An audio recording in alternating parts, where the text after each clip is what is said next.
Sir Bilaspur नगर का ई घोष वर्ग 3 मई से प्रारंभ हो चुका है, जिसका उद्घाटन सत्र आज प्रातः काशीनाथ जी विभाग संचालक जी के द्वारा हुआ है।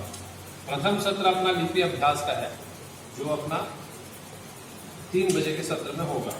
कल से फिर प्रातः 9 बजे में ही लिपि सत्र का पठन होगा। लिपि सत्र में हम जानते हैं कि घोष की रचनाओं का हमको हमारी पुस्तक है, घोष की पुस्तक, उस पुस्तक को कैसे पढ़ना और पढ़कर कैसे गाना और उसके बाद वादन करना और उसी वादन के आधार पर उसको लिखना, ये हमको आना चाहिए। तो हमारा जो सर्कल होता है, इसमें पढ़ना आना चाहिए पुस्तक को, पढ़ने से फिर उसके बाद फिर गाना आना चाहिए, गाकर उसको वादन करने आना चाहिए, बजाते आना चाहिए, और जो हम बजा रहे हैं वही हमको लिखते आना चाहिए। इस प्रक्रिया में हमारा लिपि अभ्यास इस पर अवलंबन रहता है, यानी जो हमारी पुस्तक है उसको पढ़ना, पढ़कर उसको गाना, कि हम स्वरों में उसको आबद्ध करना और उसके बाद उसको बजा कर देखना, और जो हम ये तीनों भाग करते हैं तो उसको लिखते भी आना चाहिए। तो ये हमारा मुख्य भाग लिपि का होता है। इस लिपि के भाग में हमारी पुस्तक में हमारे जो अभ्यास है, उस अभ्यास में हमको किस प्रकार से और क्या क्या चीज़ों के बिंदुओं की आवश्यकता होती है, वो क्रमशः मैं बता रहा हूँ। इसमें सबसे पहले जब हमारी रचनाएं होती हैं, उस रचनाओं में सबसे पहले प्रस्तावना रहती है। सब रचनाओं में जो हमारी वंशी की रचनाएं हैं, शंख की रचनाएं हैं, इसमें हमारी प्रस्तावना होती है। तो प्रस्तावना जो है वह ओंकार से प्रारंभ होती है। इसमें हम ओम का चिन्ह अंकित होता है, यह ओम का चिन्ह हमारा प्रस्तावना बताता है।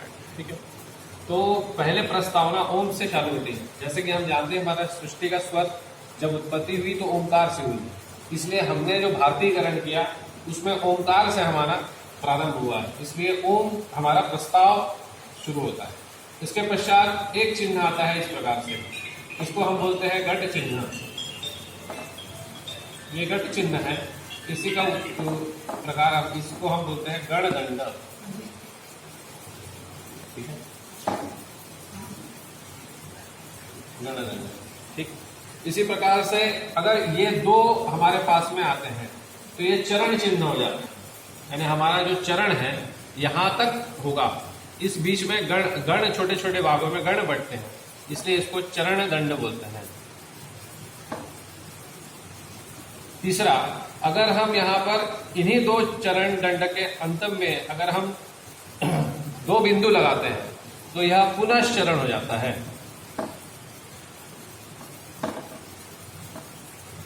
यानी हमारी रचना को इन 4 भागों से जोड़कर एक हम कहते हैं चरण हमारा होता है। तो जैसे प्रस्तावना अगर हमारी है तो प्रस्ताव हमारा ओम से शुरू होगा।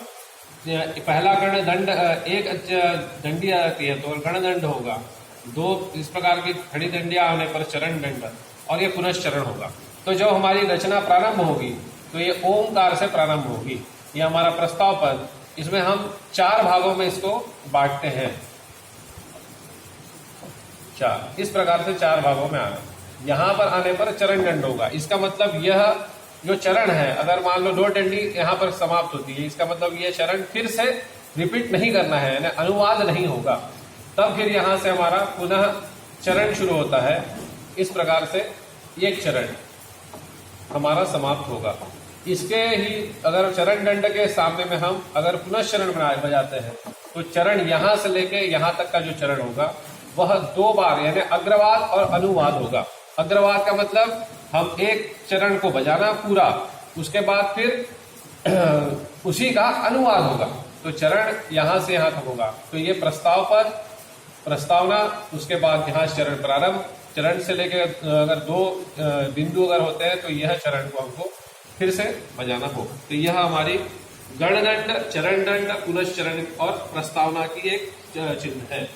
इसके बाद में 2 चिन्ह और होते हैं। एक कोष्टक नीचे होता है। ठीक है, कोष्टक यानी ये भी घट चिन्ह का प्रकार है,